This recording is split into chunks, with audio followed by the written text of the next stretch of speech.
মানে আমরা যখন মুসলিম জাতির বর্তমানের এই যে লাঞ্ছনার টাইম চলতেছে, আমরা যখন বলি এখান থেকে মুক্তির জন্য তাওহীদের ভিত্তিতে একজন ইমামের নেতৃত্বে আমাদেরকে ঐক্যবদ্ধ হইতে হবে, আল্লাহর সত্য দিন গ্রহণ করতে হবে, তখন এদের মধ্যে থেকে অনেকেই বলে যে আসলে আমরা মার খাচ্ছি, এগুলা তোমরা যেগুলো বলতেছে এগুলা কিছুই না, আসলে আমরা আজকে এরকম একটা পরিস্থিতিতে পড়ছি কারণ আমরা জ্ঞান বিজ্ঞানে পিছিয়ে গেছি। আমাদের জ্ঞান বিজ্ঞান তথ্য প্রযুক্তিতে উন্নতি করতে হবে, আমাদের ভালো ভালো বিশ্ববিদ্যালয় বানাইতে হবে, আমাদেরকে পড়াশোনার দিকে মনোযোগ দিতে হবে, তখন আমরা আসলে এদেরকে মোকাবেলা করতে পারবো। এই ঐক্য টৈক্য এগুলা দিয়েও কোনো কাজ হবে না। এক নম্বর। আরেকটা বিষয়, গতকাল একজনের মন্তব্য শুনলাম, তিনি বলতেছেন যে আসলে আমরা মুসলমানরা আজকে নির্যাতিত হচ্ছি, আল্লাহর সাহায্য পাচ্ছি না, এর কারণ হচ্ছে আমরা ঠিক মতো নামাজ পড়ি না। আমাদের মধ্যে যখন 51% মানুষ মুসলমান যখন নামাজি হয়ে যাবে, তখন আমাদের বিজয় হবে, আল্লাহ তখন আমাদেরকে সাহায্য করবেন। এই বিষয়টাতে আমি আপনার ব্যাখ্যা জানতে চাই। কারো উপরে যদি আল্লাহর লানত পড়ে, তাহলে প্রথম লক্ষণ হলো তার বোধ শক্তি উঠে যায়। কি উঠে যায়? বোধ শক্তি উঠে যায়। লানত কার উপরে পড়ে? আচ্ছা, আল্লাহ বলছেন যারা ঈমান আনার পরে কুফরিতে ফিরে যায় তাদের উপরে আল্লাহ লানত, মালায়েকের লানত, মানব জাতির লানত, আজমাইন, মানব জাতির লানত। লানতের ফল হচ্ছে বোধ শক্তি উঠে যায়। একসময় ইহুদি জাতির উপরে লানত পড়েছিল। ওই যে আল্লাহ নবী ঈসা আলাইহিস সালাম অভিশাপ দিয়েছিলেন, একটা কারণ। দাউদ আলাইহিস সালাম ওনার মুখ দিয়ে দিয়েছিলেন একটা কারণ। একবার ব্যাবিলন সম্রাটের নেতৃত্বে মাইরা কাইটা ওদেরকে নিয়ে গেছে একেবারে ব্যাবিলনে, পুরো সিরিয়া সুদ্ধা একেবারে ডেভিড মন্দির ধ্বংস করে দিছে। আবার এই 70 সালে সম্রাট টাইটাউস, রোমান সম্রাট, একদম মাইরা কাইটা ওদেরকে একেবারে শেষ করে দিয়ে গেছে, পুরা ব্যাবিলন মন্দির শেষ করে দিছে, কিছু রাখে না একেবারে পুরা। 2000 বছর এরা ইউরোপের রাস্তা রাস্তায় ঘুরছে লানত। তো এই মুসলমানদের অবস্থা আসলে সেটা হয়েছে। কথা তো বলবে যে এই লোক খালি মুসলমানদের বিরুদ্ধে কথা কয়, না না, আপনি একটা রোগের কারণ যদি না বলেন তাহলে ডাক্তার সঠিকভাবে ট্রিটমেন্ট করতে পারবে না। এই যে মুসলমানদের দুনিয়াতে মার খাওয়ার কারণ লেখাপড়া করতে হবে, তারা কি ইতিহাস জানে না? নবী করিম সাল্লাল্লাহু আলাইহি ওয়াসাল্লামের উম্মতে মুহাম্মদী কি লেখাপড়া জানতেন? 40 জন ছিলেন না লেখাপড়া, তাও কি লেখাপড়া? বংশের নাম বলতে পারে, এটার নাম লেখাপড়া। আজকালকার একেবারে আল আজহার বিশ্ববিদ্যালয়ের শিক্ষিত তা নয়। যখন উম্মতে মুহাম্মদী পেটে ভাত নাই, গায়ে কাপড় নাই, শিক্ষা নাই, সম্পদ নাই, অস্ত্র নাই, তখন তারা অর্ধ দুনিয়াতে আল্লাহর খেলাফত করলেন। আর যখন আপনারা বড় বড় শিক্ষিত হলেন, বাগদাদ বিশাল বড় আল হিকমা বাগদাদ বিশ্ববিদ্যালয় সৃষ্টি করলো, পীর বিভিন্ন খানকার উপরে নির্ভর করে শত শত পীর আউলিয়ার কেতাব রচনা হলো, তখন গোলাম হালাকু খানের হাতে মাইর খাইলো, তারপরে হলো মাইর খাইলো ক্রুসেডারদের হাতে, তারপরে ইউরোপিয়ানদের কাছে। যখন জাতি শিক্ষিত হইল, মহাশিক্ষিত, মুহাদ্দিস, আল্লামা শিক্ষিত, ঘটনা সত্য তা নয়। মূল ঘটনা হলো সামরিক শক্তি, মিলিটারি পাওয়ার। কিভাবে আসবে? জাতি যখন তাওহীদের উপরে ঐক্যবদ্ধ হবে, ঐক্যবদ্ধ হইতে হবে। কিন্তু এক জাতি, পুরো জাতির নেতা হবেন একজন, সেই জাতির ইমাম, আমিরুল মুমিনিন, ইমামুল মুত্তাকিন, খলিফাতুল মুসলিমিন, যাই বলেন, একজন। তিনি পুরো জাতিকে ইস্পাতের মতো ঐক্যবদ্ধ করবেন। জাতির সমস্ত সম্পদ, সমস্ত অ্যাসেট, সমস্ত মেধা যা কিছু আছে সব কিছু একত্রিত করে আল্লাহর দ্বীন প্রতিষ্ঠার জন্য জিহাদে নামবেন। তখন জাতির সমৃদ্ধি শুরু হবে। আল্লাহ কোরআনে বললেন যে শত্রুদের দিকে করার জন্য, ভয় সৃষ্টি করার জন্য তোমরা যথাযথ অশ্বারোহী সামরিক প্রস্তুতি গ্রহণ করো। জিহাদ এবং কিতাল, সামরিক শক্তি।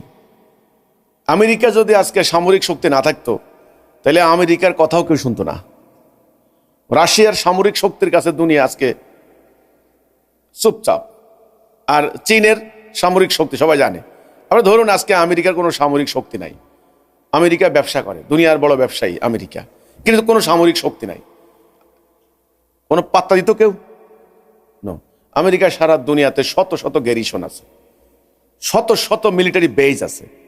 বিভিন্ন জায়গায়, সেই দক্ষিণ চীন সাগর সেখানে পর্যন্ত তাদের, দক্ষিণ কোরিয়া, কোথায় দক্ষিণ কোরিয়া, সেখানে কোথায় ওই হাওয়াই দ্বীপপুঞ্জ ওখানেও আছে। এক মধ্যপ্রাচ্যে অন্তত 1 ডজনের উপর আছে তাদের সামরিক বেস। কোথায় নাই? কোন মহাদেশে নাই?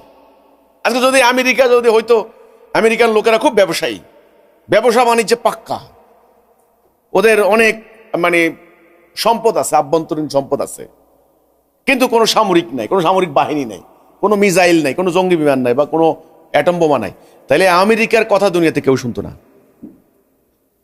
এই হলো সত্য কথাটা। এটা কিন্তু এই সত্যের মধ্যে আসতে হবে। সামরিক শক্তি, মিলিটারি পাওয়ার, আর মিলিটারি পাওয়ারের সঙ্গে সঙ্গে আসে ইকোনমিক পাওয়ার।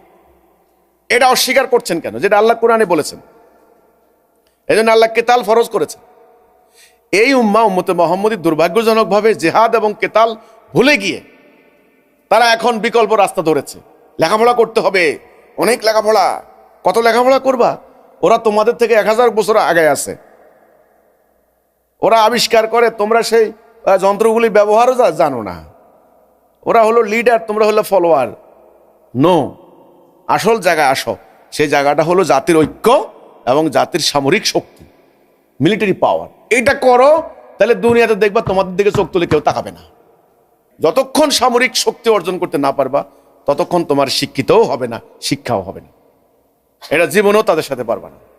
এই সত্যটা স্বীকার করতে হবে। আর উনি বললেন নামাজির সংখ্যা কম আছে নাকি?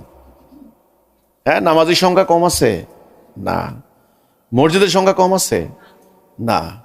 তাহলে নামাজ পড়তে হবে, আরো বেশি বেশি নামাজ পড়তে হবে।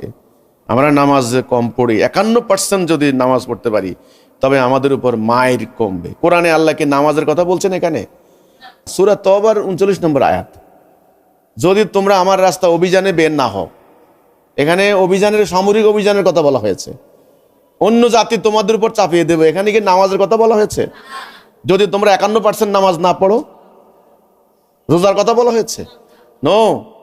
তাই উম্মাহ নামাজ ছাড়ছে, রোজা ছাড়ছে, হজ ছাড়ছে, কি ছাড়ছে? অভিযান, জিহাদ ত্যাগ করছে, কর্মসূচি থেকে আউট, ঐক্য ভাঙছে, এক নেতার আনুগত্য নাই, হিজরত ত্যাগ করছে আর জিহাদ ত্যাগ করছে। রাসূল বলেই দিয়েছেন, আধাত সরে গেলে ইসলামের রশি খুলে যাবে। তাই হয়েছে। আল্লাহ বলছেন গোলাম বানিয়ে দেব, গোলাম বানিয়ে দিছে। আল্লাহ বলছেন কিছু মানবা কিছু মানবা না, খিজুন ফিল হায়াতি দুনিয়া। এরা কোরআনের আয়াত অস্বীকার করে। কি করে? তারা এখন কিছু মানে কিছু মানে না। কোর্ট কাছারিতে বিচার করে ব্রিটিশের আইনে, ওকে, রাষ্ট্র চলে ব্রিটিশের আইনে, আর নামাজ পড়ে গিয়ে মসজিদে। কিছু মানে কিছু মানে না, শিরিক, মুশরিক, আল্লাহর শাস্তি। এখন তারা বলে কি বেশি নামাজ পড়ো।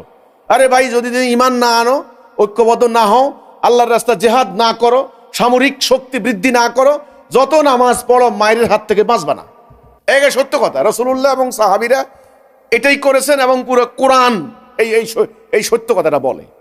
এটা বলতে বলেন।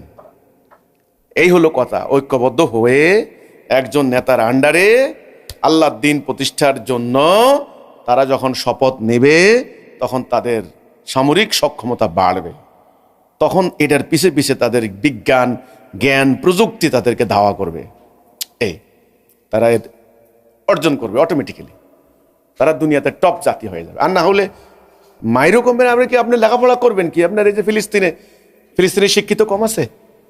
100% শিক্ষা প্রতিষ্ঠান শেষ, বোম মেরে উড়াই দিছে। 100% বাড়িঘর শেষ, বোম মেরে উড়াই দিছে। পোলাপানের লেখাপড়াও নাই। আরে কি 40,000 বাচ্চা মারা গেছে, কিসের লেখাপড়া? মিয়ানমারের কি শিক্ষিত আলেম ওলামা কম আছে? মুফতি কম আছে? ওরা এখানে আইসা আবার মাদ্রাসা পড়ে। আবার শুনেন, বাড়িঘর নাই কিন্তু, শরমও লাগে না, বাড়িঘর নাই কিন্তু। সত্যটা ভয়ে বলে না, নত জানু, মানে ইম্পেরিয়রিটি কমপ্লেক্স, অর্থাৎ এটাকে বলা হয় হীনমন্যতায় আপ্লুত, স্পাইনলেস, মেরুদণ্ডহীন জাতি। পরাজিত হয়ে গেছে তো এখন। এই জন্য বলে যে আমাদের ইসলামের শান্তির ধর্ম, ইসলামের কোনো যুদ্ধ নাই, আমরা বাবুরে কোনো যুদ্ধ করব না, আমরা লেখাপড়া করব। কিন্তু আল্লাহ রসুল 78টা যুদ্ধ করেছেন। এরা রসুলের উম্মত দাবি করে যুদ্ধকে অস্বীকার করছে। এরা জাল হাদিস বানাইছে, আত্মার বিরুদ্ধে যুদ্ধ বড় যুদ্ধ, আত্মার বিরুদ্ধে জেহাদ বড় জেহাদ। রসুলের সাহাবীরা খালি আত্মার বিরুদ্ধে জেহাদ করছেন, কাফেরদের বিরুদ্ধে জেহাদ করেননি। এখন এদেরকে জিজ্ঞাসা করেন, এরা বলবো ওই যুগে আবু জাহেল কাফের আসলো, এখন কি কাফের আছে? এরা এখন আর কাফের খুঁজে পায় না। কাফেরটা কে? অথচ আল্লাহ কোরআনে কাফের সংজ্ঞা দিয়ে দিছে, নাজেল করা আয়াত মোতাবেক ফয়সালা করে না তারাই কাফের। এখন যদি আপনি তাওহীদের পতাকা নিয়ে মাঠে নামেন, তাওহীদের দাবি নিয়ে মাঠে নামেন, দেখবেন আপনার ঘরের দরজায় কাফের। এরা কিন্তু কাফের খুঁজে পায় না। মেইন কথা হলো এরা জেহাদ করবে না, এরা ঐক্যবদ্ধ হবে না, এরা জানমাল দিবে না। এরা নিজের ভাগ্য পরিবর্তনের জন্য 40 লক্ষ টাকা খরচ করে আমেরিকায় যাবে, প্লাস্টিকের বোট মানে হলো ওই যে ভূমধ্যসাগর পাড়ি দিয়ে ইউরোপ যাবে। এই হচ্ছে ব্যাপারটা। ইদানিং দেখতে পাচ্ছি যে ওই যে রাশিয়ার সেনাবাহিনীদের নিয়ে মানে বিক্রি করে দিচ্ছে পোলাপাইনদেরকে 7-8 লাখ টাকা খরচ করে, ওখানে তারা মিসাইলের আঘাতে মারা যাচ্ছে। কিন্তু পুরো জাতি আল্লাহর তৌহিদের জন্য বহির্গত হয়ে আল্লাহর দিন প্রতিষ্ঠা করবে, এই অনুপ্রেরণাও নাই, শিক্ষাও নাই, আলেম ওলামারা সে শিক্ষা দিচ্ছেন না। যতই শিক্ষিত হন হবে না। এই সত্যটা স্বীকার করতে হবে, তাওহীদের উপরে ঐক্যবদ্ধ হয়ে জাতিকে আল্লাহর দিন প্রতিষ্ঠার জিহাদ করতে হবে, তবে জাতির শ্রেষ্ঠত্বের আসনে আবার পাবে। এটা হলো সত্য কথা।